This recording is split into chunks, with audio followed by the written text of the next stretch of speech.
आज से 115 वर्ष पहले तक दुनिया के किसी भी देश के पास वायुसेना नहीं हुआ करती थी और पूरी दुनिया में सिर्फ 2 ही युद्ध क्षेत्र हुआ करते थे।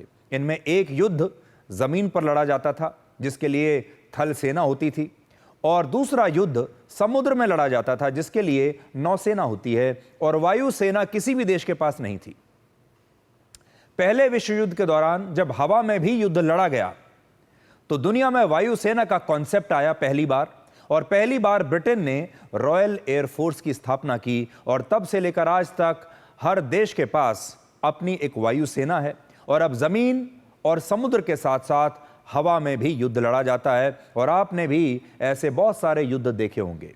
इस बार भी जो 4 दिन तक चला भारत और पाकिस्तान के बीच जो युद्ध हुआ उसमें भी आपने देखा होगा कि वायुसेना कितना अहम रोल निभाती है, हमारे एयर डिफेंस सिस्टम कितना अहम रोल निभाते हैं आज के युद्ध में। लेकिन आज अगर हम आपसे ये कहें कि कुछ वर्षों के बाद ये युद्ध जमीन, पानी और हवा में भी नहीं लड़े जाएंगे तो आपको कैसा लगेगा? ये कोई कल्पना नहीं है बल्कि ये सच हो सकता है और दुनिया में हो सकता है आपको एक नई फोर्स देखने को मिले जिसे स्पेस फोर्स कहा जाएगा और ये अंतरिक्ष से दुनिया में युद्ध लड़ेगी। अमेरिका के राष्ट्रपति डोनाल्ड ट्रंप ने आज एक बहुत बड़ा ऐलान किया है और दुनिया को बताया है कि अमेरिका ने अपने नए एयर डिफेंस सिस्टम के डिजाइन को मंजूरी दे दी है और इसका नाम रखा गया है गोल्डन डोम। यह नाम इजराइल के आयरन डोम से प्रेरित है, उसके जैसा ही है, मिलता जुलता, जिससे दुश्मन के मिसाइल और ड्रोन हमलों को नाकाम किया जाता है और दुनिया भर में इसकी बड़ी चर्चा होती रही है। आपको भी याद होगा इजराइल ने जब हाल ही में अपने जो युद्ध लड़े हैं उसमें आयरन डोम ने बड़ी महत्वपूर्ण भूमिका निभाई है। भारत और पाकिस्तान के बीच भी जो अभी युद्ध लड़ा गया उसमें हमारे एयर डिफेंस सिस्टम ने बहुत महत्वपूर्ण भूमिका निभाई है। लेकिन अब अमेरिका ने कहा है कि वो एक ऐसा ही एयर डिफेंस सिस्टम अंतरिक्ष में स्थापित करेगा और अंतरिक्ष से ही अमेरिका पर होने वाले हर हमले को नाकाम किया जाएगा। यह एक ऐसा फैसला है जो भविष्य की युद्ध प्रणाली को पूरी तरह से बदल सकता है और दुनिया के सभी देशों को अब एयरफोर्स के बाद स्पेस फोर्स भी बनानी पड़ सकती है। This design for the Golden Dome will integrate with our existing defense capabilities and should be fully operational before the end of my term. So we'll have it done in about 3 years. Once fully constructed, the Golden Dome will be capable of intercepting missiles even if they are launched from other sides of the world and even if they are launched from space. And we will have the best system ever. ये एक बहुत ही क्रांतिकारी फैसला है और अब आप ये देखिए कि ये गोल्डन डोम काम कैसे करेगा। अब तक दुनिया में जितने भी एयर डिफेंस सिस्टम विकसित हुए हैं उनमें रेडार या सेंसर 2 जगहों पर लगाए जाते हैं। इनमें एक रेडार जमीन पर स्थापित होता है और दूसरा इस रेडार को एक विमान में लगाया जाता है और फिर हवा में रहते हुए ही यह विमान दुश्मन देश से आने वाली मिसाइलों को और ड्रोन्स की निगरानी करता है और फिर उन्हें इंटरसेप्ट करता है। और इस विमान को airborne early warning and control aircraft भी कहते हैं। उदाहरण के लिए इजराइल का आयरन डोम और भारत का S-400 और आकाश तीर एयर डिफेंस सिस्टम भी जमीन से ही दुश्मन की मिसाइलों और ड्रोन्स का पता लगाता है और बाद में उन्हें नष्ट भी करता है। और इस वक्त पूरी दुनिया में इसी तरह के एयर डिफेंस सिस्टम्स हैं जिनकी मारक क्षमता अलग अलग है। लेकिन अमेरिका का गोल्डन डोम इन सब से बिल्कुल अलग होगा। इसमें मिसाइलों का पता लगाने वाले इंटरसेप्टर्स और उन्हें नष्ट करने वाले मिसाइल लॉन्चर्स दोनों ही अंतरिक्ष में स्थापित होंगे।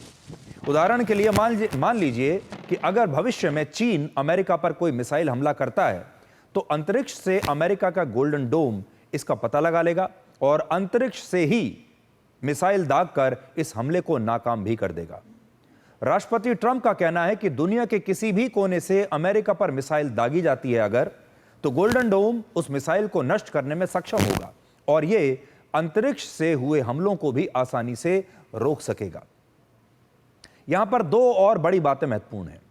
पहली ये कि अंतरिक्ष में गोल्डन डोम को स्थापित करने के लिए अमेरिका को 400 से 1000 सैटेलाइट लॉन्च करने होंगे और दूसरा ये अंतरिक्ष में मानव इतिहास का पहला स्पेस बेस्ड हथियार होगा जो राष्ट्रपति ट्रंप का कार्यकाल समाप्त होने से पहले यानी वर्ष 2029 तक पूरी तरह बनकर तैयार हो जाएगा।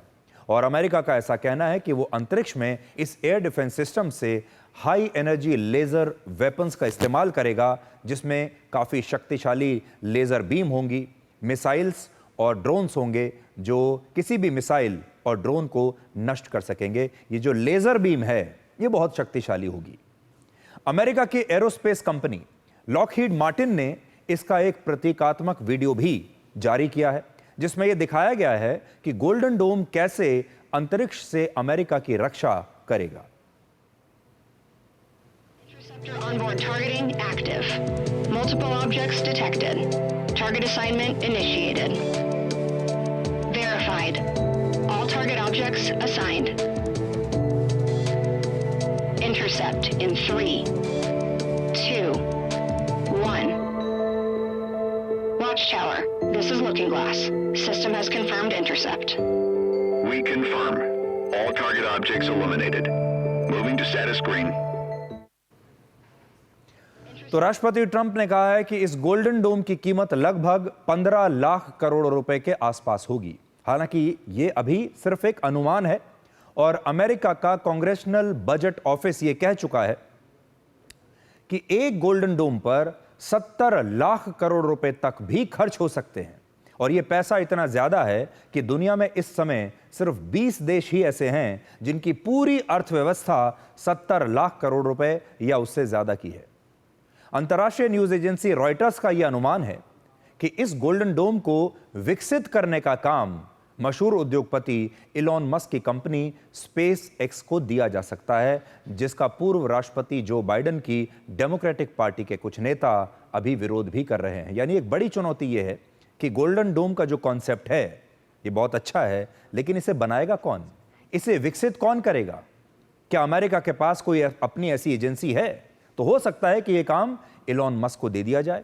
और वहां के विपक्षी दलों का और नेताओं का यह कहना है कि अगर यह काम इलॉन मस्क को दिया जाता है तो एक तरीके से यह इलॉन मस्क को फायदा पहुंचाने की कोशिश की जा रही है राष्ट्रपति ट्रंप की तरफ से।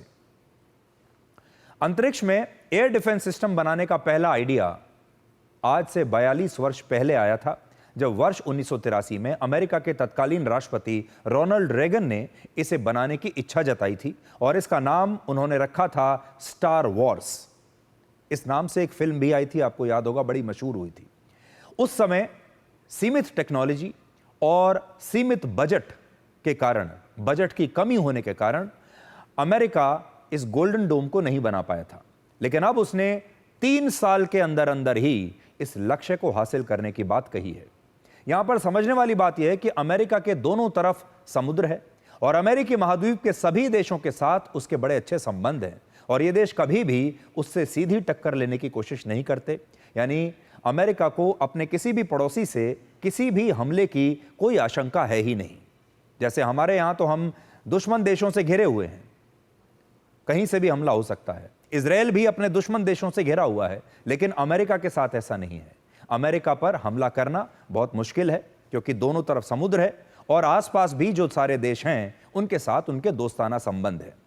अमेरिका के 2 सबसे बड़े दुश्मन हैं चीन और रशिया, और इन दोनों देशों की सीमाएं अमेरिका से बहुत दूर हैं और इसलिए ये गोल्डन डोम बनाने का ऐलान करके अमेरिका ने अपने आप को एक बार फिर से दुनिया के सामने एक सुपर पावर की तरह पेश किया है और वो अपने आप को भविष्य के युद्ध के लिए तैयार कर रहा है।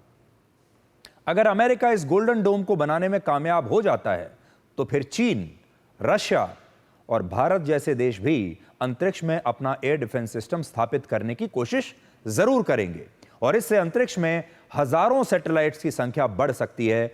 मैं तो कहूंगा कि हो सकता है आने वाले समय में अंतरिक्ष में लाखों सैटेलाइट्स बढ़ जाएंगे और अंतरिक्ष में हथियार स्थापित करने को लेकर एक नई रेस शुरू हो सकती है जो रक्षा के साथ युद्ध की रूपरेखा को भी हमेशा के लिए बदल कर रख देगी। इसके अलावा इससे भविष्य की युद्ध प्रणाली भी पूरी तरह से बदल जाएगी। कैसे बदल जाएगी, और यही बात आज हम आपको बताने के लिए आए हैं कि कैसे भविष्य के जो युद्ध हैं वो बिल्कुल बदलने वाले हैं। पहला, एयरफोर्स के साथ सभी देशों को अब अंतरिक्ष के लिए भी एक नई सेना बनानी होगी जिसे स्पेस फोर्स कहा जाएगा।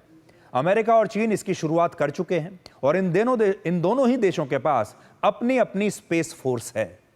अब भारत जैसे देशों की बारी आएगी जब भारत जैसे देश भी भविष्य के लिए अपनी एक स्पेस फोर्स का गठन कर सकते हैं। दूसरा एक बहुत बड़ा बदलाव आएगा कि फाइटर जेट्स का महत्व कम हो जाएगा और इनकी जगह फाइटर ड्रोन्स ले लेंगे जिन्हें उड़ाने के लिए पायलट की आवश्यकता नहीं होगी और कीमत के मामले में भी ये फाइटर ड्रोन्स फाइटर जेट्स के मुकाबले काफी सस्ते होंगे। तो हो सकता है कि आने वाले समय में जो फाइटर एयरक्राफ्ट्स हैं, फाइटर जेट्स हैं, इनकी या तो जरूरत ही नहीं पड़ेगी या बहुत सीमित जरूरत इनकी रह जाएगी। तीसरी बात यह है कि समुद्र में एयरक्राफ्ट कैरियर की जगह ड्रोन कैरियर्स आ जाएंगे जिन्हें आर्टिफिशियल इंटेलिजेंस से संचालित किया जाएगा और तुर्की ने इस ड्रोन कैरियर को विकसित भी कर लिया है। चौथा बदलाव, पारंपरिक युद्धों में मैन टू मैन मार्किंग हुआ करती थी और यह देखा जाता था कि किसी देश के पास कितने सैनिक हैं, सैनिकों की संख्या कितनी है। लेकिन भविष्य में यह युद्ध नीति बदल जाएगी और मैन टू मैन मार्किंग की जगह ड्रोन टू ड्रोन मार्किंग होने लगेगी या मिसाइल टू मिसाइल मार्किंग होने लगेगी। पांचवा बदलाव, एयर डिफेंस सिस्टम जमीन और आकाश में नहीं बल्कि अंतरिक्ष में स्थापित होंगे और भविष्य का महायुद्ध अब अंतरिक्ष से लड़ा जाएगा। और आखिरी बात यह है कि गोल्डन डोम के बनने से दुनिया में नए और आधुनिक हथियारों की रेस अंतरिक्ष हथियारों की रेस में बदल जाएगी और इस रेस में अब कोई भी देश पीछे नहीं रहना चाहेगा। आज दुनिया को यह भी सोचना होगा कि अगर सिर्फ अमेरिका गोल्डन डोम को बनाने के लिए अंतरिक्ष में 400 से 1000 सैटेलाइट्स भेजता है तो फिर सोचिए अगर हर देश यही करने लगा तो अंतरिक्ष में लाखों सैटेलाइट्स भेजे जाएंगे, स्थापित किए जाएंगे और वहां कैसे सैटेलाइट्स के बीच भी एक ट्रैफिक जैम की स्थिति हो सकती है। इसके अलावा इससे अमेरिका हथियारों के बाजार को भी एक नए मुकाम पर लेकर जाएगा जहां से बहुत सारे देश अंतरिक्ष की टेक्नोलॉजी के लिए अमेरिका का सहयोग लेंगे और अमेरिका इस बाजार की सबसे बड़ी सुपर पावर बनना चाहेगा।